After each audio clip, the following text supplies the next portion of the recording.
Good day. My name is Roger A. Sabaton Jr., and welcome to our podcast.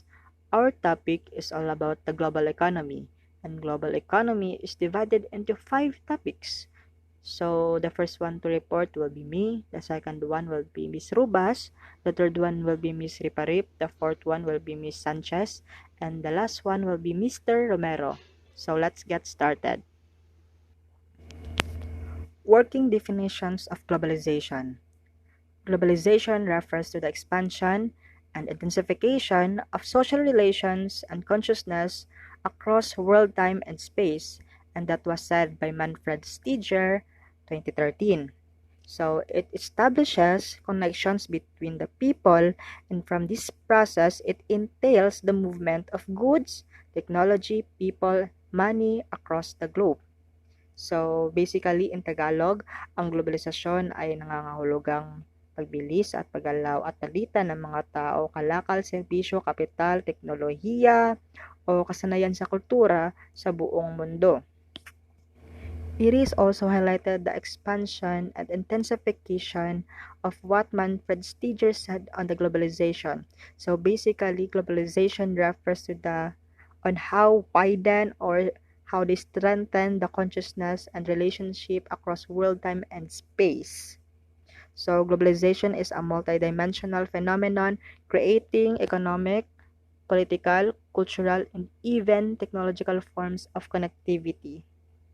So it offers various types of dimension and to the said sample, just like phenomenon creating economic, political, cultural, and even technological forms of connectivity. So it implies the various forms of connectivity. What is economic globalization? Economic globalization refers to the expanding interdependence of world economies. So basically, interdependence means uh, people are depending on each other. It's like a concept of give and take. I'll give you my service, products, or whatsoever in exchange of something. In 2000, Shangquan attributes this to the growing scale of cross-border trade, commodities, and services, flow of international capital, and wide rapid spread of technology. Example of economic globalization. In the Philippines, for instance, cross-border trading can be best illustrated by countries' trading partnership with China, the United States, and Australia. The flow of international capital can be observed in foreign direct investment or FDI. FDI is a type of investment in which a company establishes a business in other country for production of goods or services and still takes part in the management of that business. One of the example of this is the Toyota Motor Philippines Corporation, which is a subsidiary of Toyota Motor Corporation based on Toyota Japan. It's like a concept of branch franchising. For example, Filipino people needs a car. Because of the demand of the goods and technology they offer, Toyota company decided to have a franchise in the Philippines. It's safe to say that Filipino needs a car, so the Toyota provide the car. But aside from the product or services they provide, it is also establishes connection between people and country. And that what globalization is all about. The connection and networking is widened and strengthened. The flow of international capital can also be observed in foreign portfolio investments, trade flows, external assistance and external commercial borrowings, and private loan flows. So, good afternoon everyone. I am Ronaldine Rubas and I will be discussing the economic globalization. In 2008, the International Monetary Fund or IMF defined economic globalization as a historical process, the result of human innovation and technological progress. Also, economic globalization can be traced from the time when there was economic movement in Asia, Africa, and Europe through the Silk Road, a network of trade routes that connected the East, particularly China, and the West. In the contemporary period, foreign expatriates come to the country to manage their companies, foreign subsidiaries. Likewise, the Philippines sends thousands of skilled workers to the Middle East as construction workers, seafarers, and nurses. The four interconnected dimensions of economy. First, the globalization of trade of goods and services. Second, globalization of financial and capital markets. Third, globalization of technology and communication. And last, the globalization of production. Globalization of trade of goods and services. According to WTO 2012, WTO established in 1995 ensures that trade flows as smoothly, predictably, and freely as possible. And the first dimension of economic interconnectedness is demonstrated in the establishment of the World Trade Organization or WTO that eases trade among countries. Another indicator is the emergence of China as a major supplier and exporter of manufactured goods that has affected the world economy. China-made products or parts are sent to the United States to meet this demand, and China creates more jobs for its citizens. Trade and services is the increasing number of business process outsourcing or BPO companies in the Philippines. Why the American companies set up subsidiaries in the country? Cheap labor cost, English proficiency, and customer service skills are the common reasons. So, that's it. So once again, good afternoon everyone. I am Maxine and my assigned topic is the continuation of the four dimension of economy. So since my group mate already discussed about the first dimension, which is the globalization of trade of goods and services.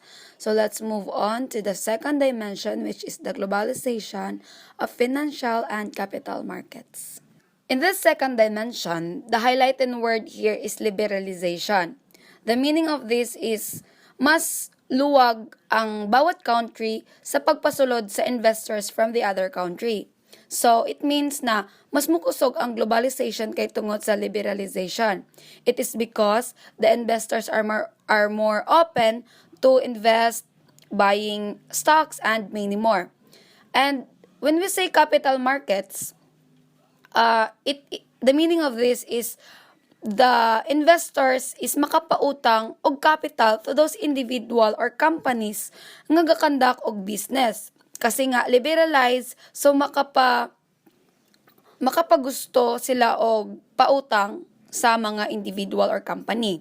All in all, dito sa second dimension is mapadali ang profit to those business kay easy man ang pagsulod og gawas sa investors from the other country. That is why na-evident gyud ang liberalization sa pag-boost sa globalization. So much for that. So let's move on to the third dimension, which is the globalization of technology and communication. So way back before in 90s, where the internet is obscure, the ambassador or the traders manage the transaction to the other country by face-to-face. But as the time passed by, the modern technology helps them to transact easily. So dili na nila kailangan nga moadto sa gawas para i-manage kung unsay kailangan nila sa ilahang business. So in conclusion, these two, the modern technology and internet, is a great tool for the globalization. The fourth dimension is what we call globalization of production. It is best illustrated by the existence of MNCs or multinational corporation and TNCs or transnational corporation. When we say multinational corporation, its asset is least one country other than the home country. So meaning, by the word multi, so marami siyang country na pinanggalingan bago siya nabuo. For example, Coca-Cola. The Coca-Cola is consist of a syrup which is came from Atlanta, Georgia, and USA. So, maliban pa sa home country na gumawa ng Coca-Cola, may tatlo pa tayong country na pinanggalingan ng ingredients ng Coca-Cola bago siya nagawa. So, that is why ginatawag siya na multinational corporation. So, the second example for MNCs is the Toyota Motor. So, the parts of the vehicle is came from the other country like Japan bago sila nakagawa ng isang product. So, second is the TNC. They are more likely like multinational, but ang kaibahan nila is ang TNC has, the TNC do not have a centralized management system, while ang MNC has a centralized management system.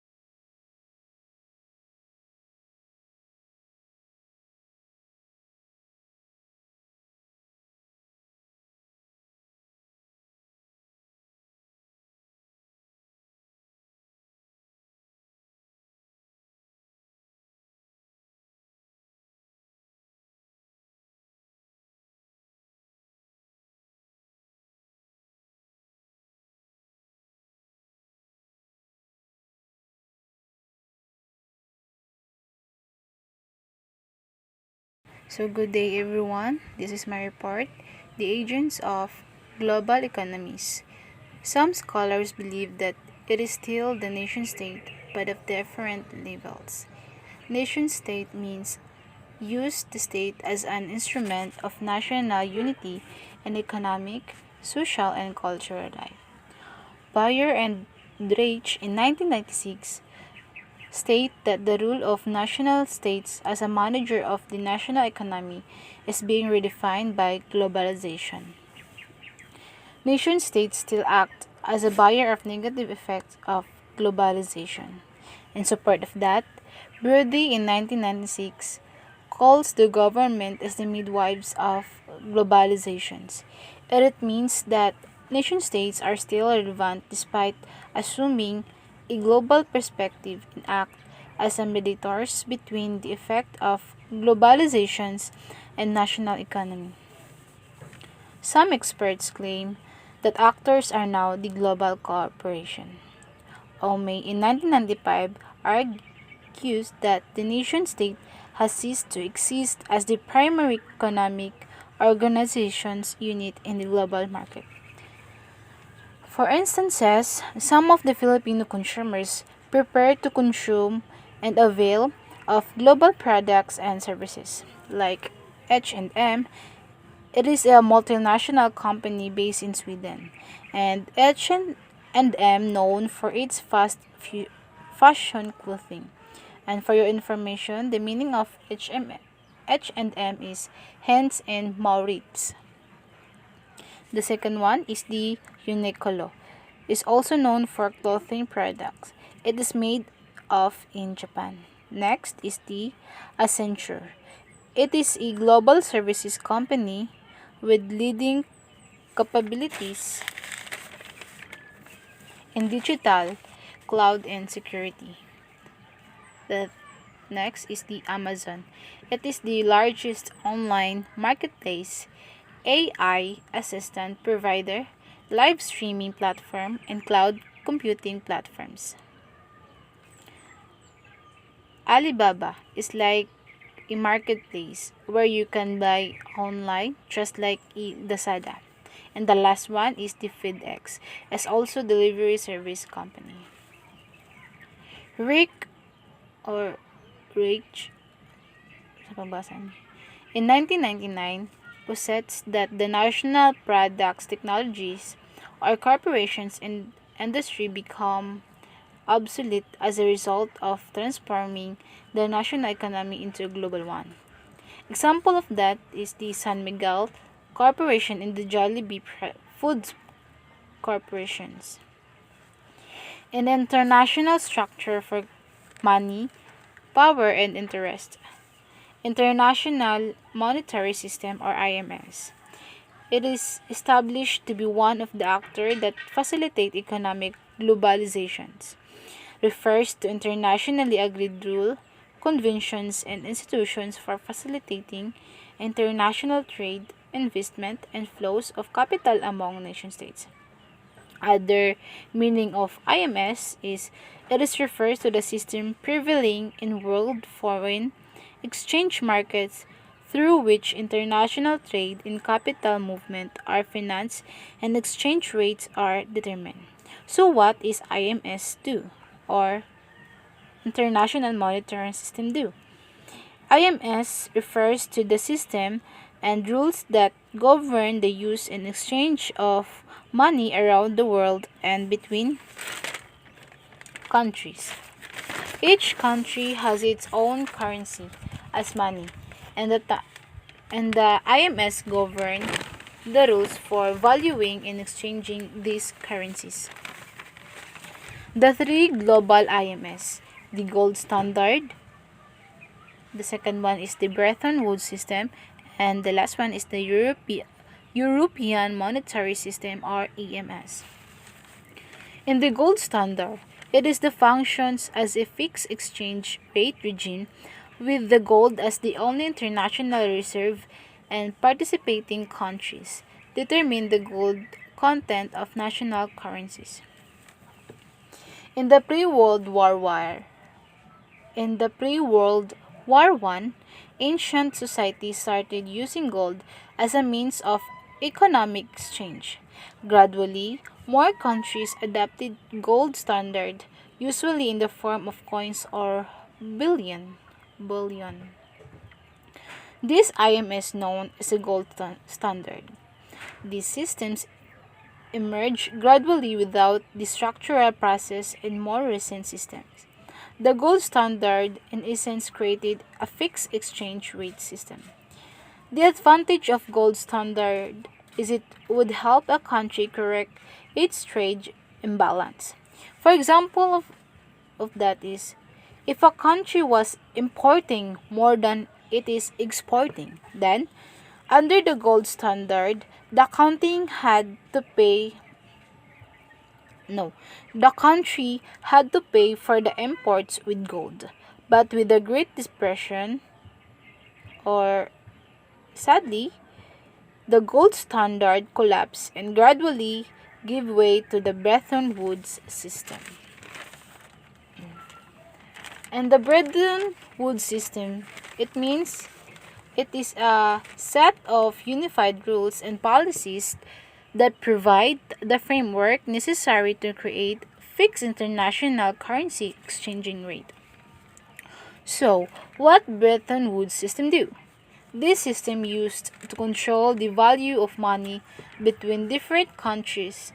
It meant that each country had to have a monetary policy that kept exchange rate of its currency within fixed value plus or minus 1% in terms of gold. BWS or Bretton Woods systems established new monetary system based in the US dollar. The Bretton Woods system lasted until 1971 and provided the longest form mechanism for an exchange rate system forums for countries to cooperate on coordinating policy and navigating temporary economic crisis. And the last one is the European Monetary System or AMS. The goal of AMS is the system was to stabilize inflation and stop large exchange rate fluctuation between these neighboring nations, making it easy for them to trade goods with each other. And that's all for my report. And thank you. A financial institution is an organization that specializes in financial and monetary transactions, including deposits, loans, investments, and currency exchange. anyone in a developed economy serves the needs of financial institutions on a regular or semi-regular basis.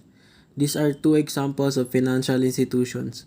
International Bank for Reconstruction and Development, IBRD. An international financial institution is a financial institution that has been established by more than one country and hence is subject to the international law. It is now known as the World Bank. Their part is to address disappointments in universal markets and conclusion institutions. It offers gifts, zero interest credits, and low interest advances or ventures as well as counsel and training. Meanwhile, the International Monetary Fund (IMF) is an organization of 190 nations working to cultivate worldwide financial participations, secure monetary steadiness, encourage worldwide exchange, advance stalwart and maintainable financial development, and decrease destitution around the world.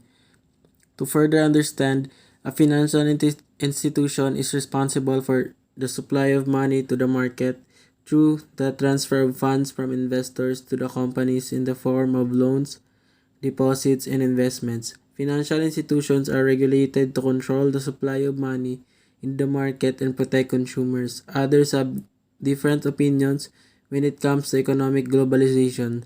Some think that it helps us to unite the world, while others firmly believe that it could be the cause of separation of some nations throughout the world. And that would be all. Thank you for listening to our podcast. I hope you listen and learn something from our report. Thank you.